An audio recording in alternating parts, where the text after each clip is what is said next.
Hello guys, welcome back to Sage IQ। This is Rahul. तो guys, अभी recently आप सभी का रिजल्ट आया है यूजीसी नेट का। तो बहुत सारे बच्चे यहाँ पर क्वालिफाई हुए हैं, नेट भी क्वालिफाई हैं और जेआरएफ भी क्वालिफाई हैं। तो सभी को बेस्ट ऑफ लक आपके करियर के लिए। आगे आप बढ़ते रहिए ऐसे ही और अपना नाम करते रहिए। अभी यहाँ पर क्लासेस जो हैं वो यूजीसी नेट के लिए, जेआरएफ के लिए और HPSC जो आपका असिस्टेंट प्रोफेसर है उसके लिए चल रही हैं। तो जो भी यहाँ पर ज्वाइन करना चाहते हैं वो ज्वाइन कर सकते हैं। हम बात करेंगे इस वीडियो में कि हमारा जो दिसंबर का एग्ज़ाम होने वाला है यूजीसी नेट का, ये आई थिंक आपका नेक्स्ट ईयर जाएगा, जनवरी वगैरह तक एग्ज़ाम होगा। तो उसके लिए एक सेफ स्कोर क्या होगा, आपका क्या यहाँ पर स्ट्रैटेजी होना चाहिए पेपर फर्स्ट के लिए, पेपर सेकंड के लिए, तो उस पर हम यहाँ पर बात करेंगे। पेपर फर्स्ट में आपको ज़्यादा नहीं 30 नंबर ही लाने होते हैं। 30 नंबर या आप 28 नंबर या 30 नंबर लेकर आइए। मैक्सिमम जो नंबर हैं आप अपने जो म्यूज़िक सब्जेक्ट आपका है आप वहाँ से गेन करिए। 85 प्लस नंबर आप अगर म्यूज़िक से गेन कर लेते हो और 28 टू 30 यहाँ पर फर्स्ट पेपर से गेन करते हो, तो ये आप कहिए कि अगर आप जनरल कैटेगरी से हैं तो आपका जेआरएफ यहाँ पर क्वालिफाई हो जाएगा। जो भी जिस भी कैटेगरी से आपको इतनी मेहनत तो आपको करनी पड़ेगी। बहुत बच्चे क्या करते हैं कि उनके पास नोट्स तो हैं लेकिन उनको तरीका ही नहीं पता है कैसे पढ़ना है। और जो नए बच्चे हैं नेट जेआरएफ देने जा रहे हैं, वो मास्टर्स के अगर आप एंड में हो, थर्ड आपका सेमेस्टर चल रहा है या फोर्थ सेमेस्टर चल रहा है, तो अपीयर होना आप शुरू कर दो। एग्ज़ाम आप देते रहो, उससे थोड़ा सा एक्सपीरियंस होता रहेगा और उसी टाइम से आप पढ़ते रहो कि एक दो अटेम्प्ट में ही आपका नेट जेआरएफ क्लियर हो जाए। मास्टर्स करने के बाद अगर ये चीज़ें आप करते हो तो एक दो साल का टाइम आपको यहाँ पे लग जाता है पीएचडी वगैरह में। तो कोशिश यही करिए कि नेट आपका मास्टर्स रहते हुए फाइनल ईयर में अगर आप हो तो वहीं पर निकल जाए। तो चलिए आगे वीडियो में मैं आपको बताता हूँ कि एक सेफ स्कोर क्या होगा दिसंबर 2024 के लिए। तो अगर हम 2023 और 24 का एक कंपैरिजन करें यहाँ पे, तो 2023 और 24 कट ऑफ क्या गई थी। तो जो जनरल कैटेगरी का जो जेआरएफ था, ठीक है, 2023 में ये 234 नंबर था, ठीक है। और 2024 में यही घट कर यहाँ पर 226 नंबर हो गया, क्योंकि पेपर यहाँ पर थोड़ा सा टफ आया था। नेट की बात करें तो 2023 में जो नेट था वो 202 नंबर, मतलब जिन बच्चों का था उन्होंने क्वालिफाई कर लिया था। और 24 में अभी जो रिज़ल्ट आया है कुछ दिन पहले आपका, वहाँ पर 194। तो ये आपका हो गया जेआरएफ का, और इधर आपका ये हो गया नेट का। तो आप देख सकते हो यहाँ पर थोड़ा सा मॉडरेट पेपर अगर आता है आपका नेट का, तो कट ऑफ लो चली जाती है, ठीक है। ओबीसी का, अगर यहाँ पर ओबीसी के पहले ईडब्ल्यूएस की बात करें, तो ईडब्ल्यूएस का जो जेआरएफ था 2023 में, जिन बच्चों का 226 नंबर था उनका यहाँ पर जेआरएफ हो चुका था, मतलब जेआरएफ निकल गया था। और इस बार का जो रिजल्ट आया है यहाँ पर घटकर ये 202 नंबर हो गया।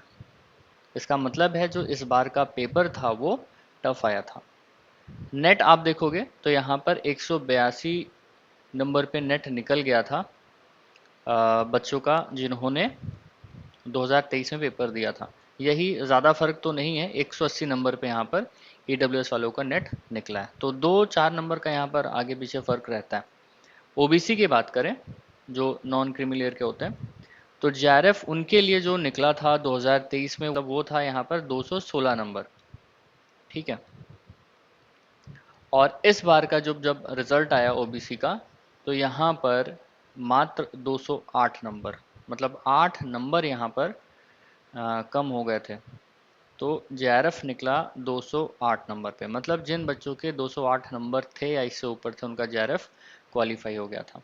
नेट के लिए देखें तो 2023 में 180 नंबर था, मतलब 180 नंबर जिन बच्चों का था उनको यहाँ पर मिल गया था नेट।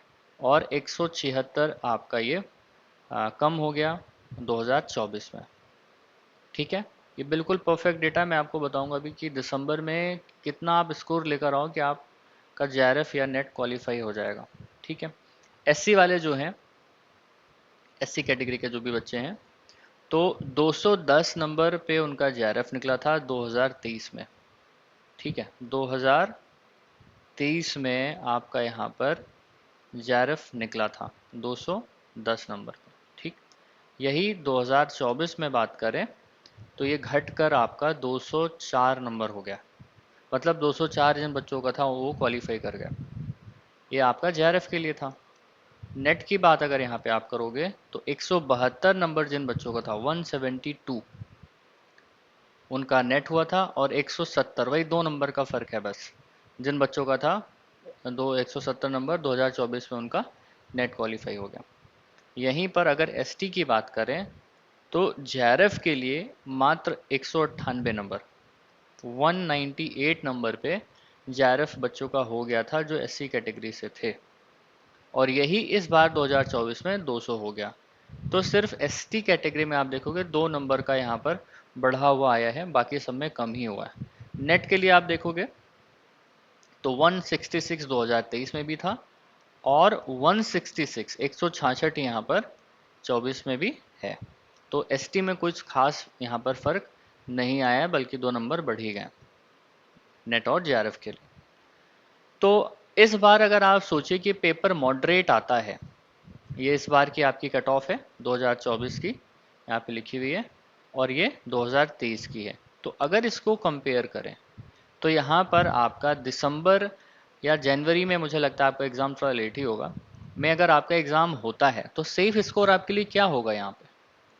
तो देखिए, जनरल कैटेगरी वाले जो हैं, अगर वो 226 से 234 के बीच में नंबर लेकर आते हैं, तब वो अश्योर हो जाइए कि आपका जीआरएफ यहाँ पर दिसंबर 2024 में क्वालिफाई हो जाएगा। लेकिन इतने नंबर आपको लाने पड़ेंगे, पेपर 1 पेपर 2 दोनों को मिलाकर।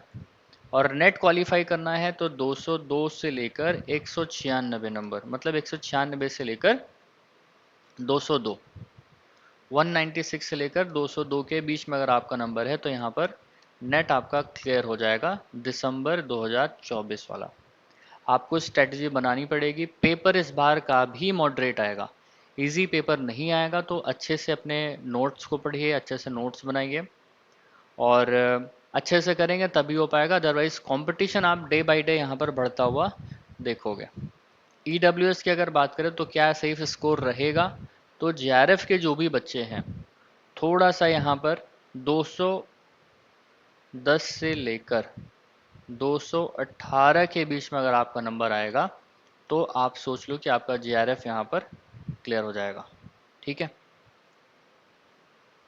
और नेट की अगर बात करें तो 180 से लेकर 186 के बीच में अगर आपका नंबर है तो यहाँ पर नेट क्लियर हो जाएगा दिसंबर 2024 के लिए।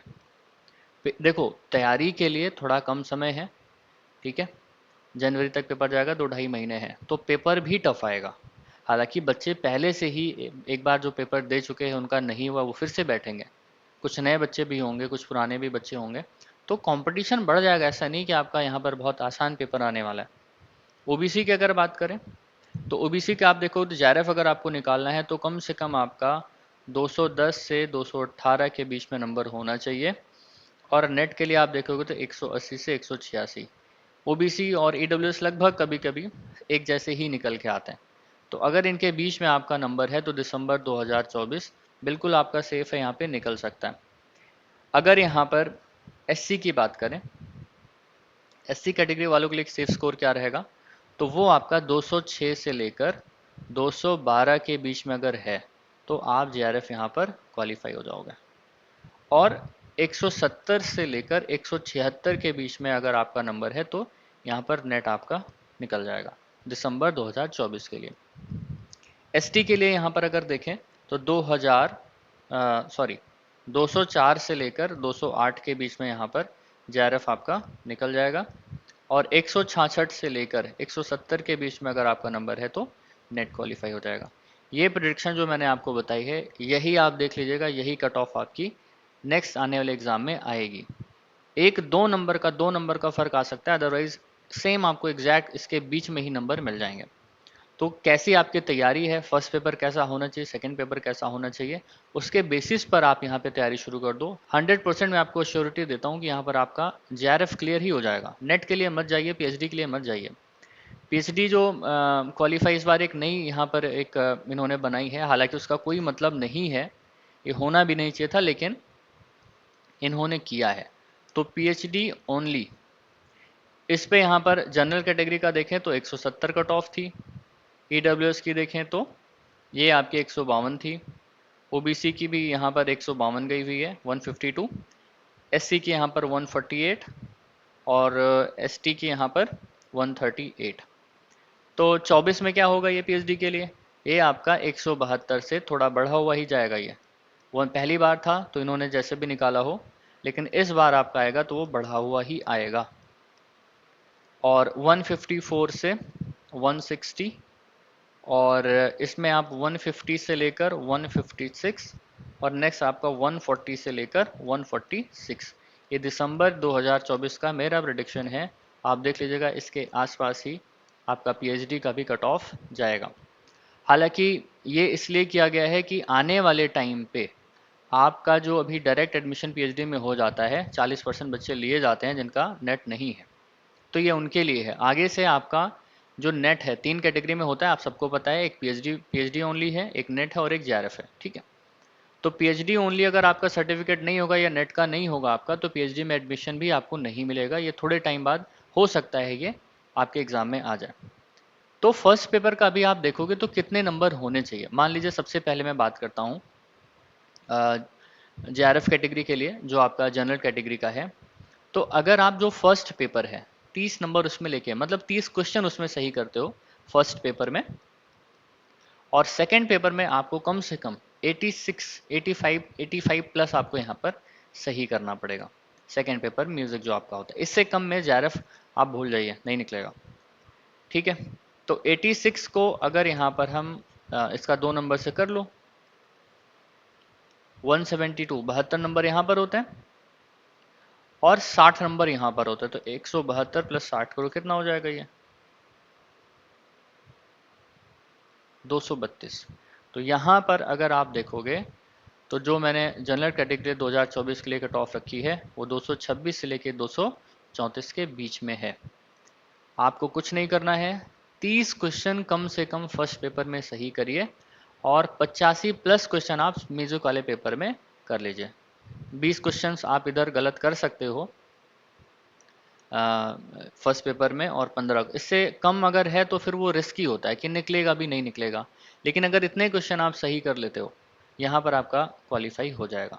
यही आपका सेफ स्कोर टारगेट होना चाहिए और इसी के लिए आप तैयारी करिए।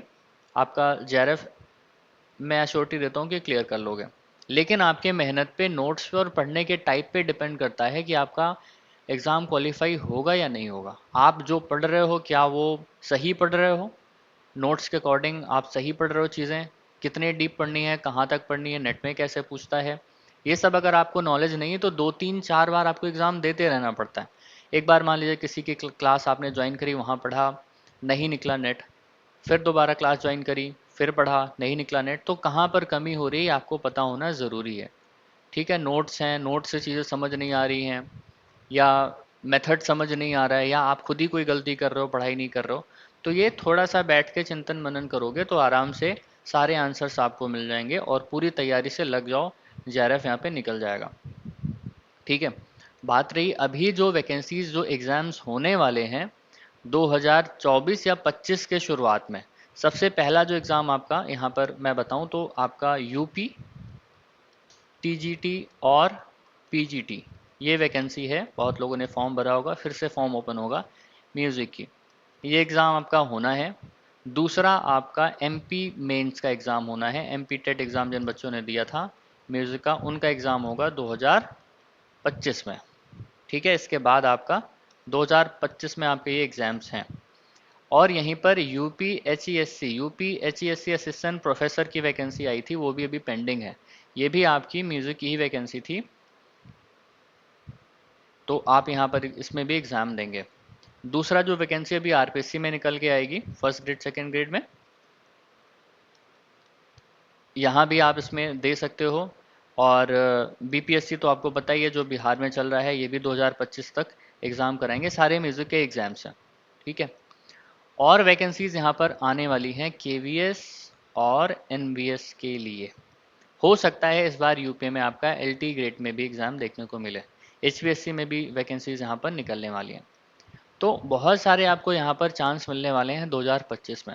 तो तैयारी करते रहिए, कंटिन्यूअस करते रहिए। क्लास ज्वाइन किया, नहीं निकला, उसके बाद भी पढ़ते रहिए, अदरवाइज प्रॉब्लम यहाँ पर होनी ही होनी। क्योंकि मान लीजिए ग्रेजुएशन में पढ़ाई नहीं करी, मास्टर्स में तैयारी नहीं करी है, तो ये जो 5 साल 6 साल की आपकी मेहनत है, आप 6 महीने में बहुत अच्छे से हार्डवर्क करोगे तभी कवर हो पाता है। ठीक है, जिसको थोड़ी बहुत चीज़ें पहले से आती हैं उसके लिए तो थोड़ा आसान होता है, अदरवाइज बहुत मुश्किल होता है। तो कंटिन्यूअस पढ़ते रहिए, तभी चीज़ें यहाँ पर आगे हो पाएंगे, अदरवाइज बहुत मुश्किल है। क्योंकि competition day by day music में आप देख रहे हो बढ़ते ही जा रहा है ना।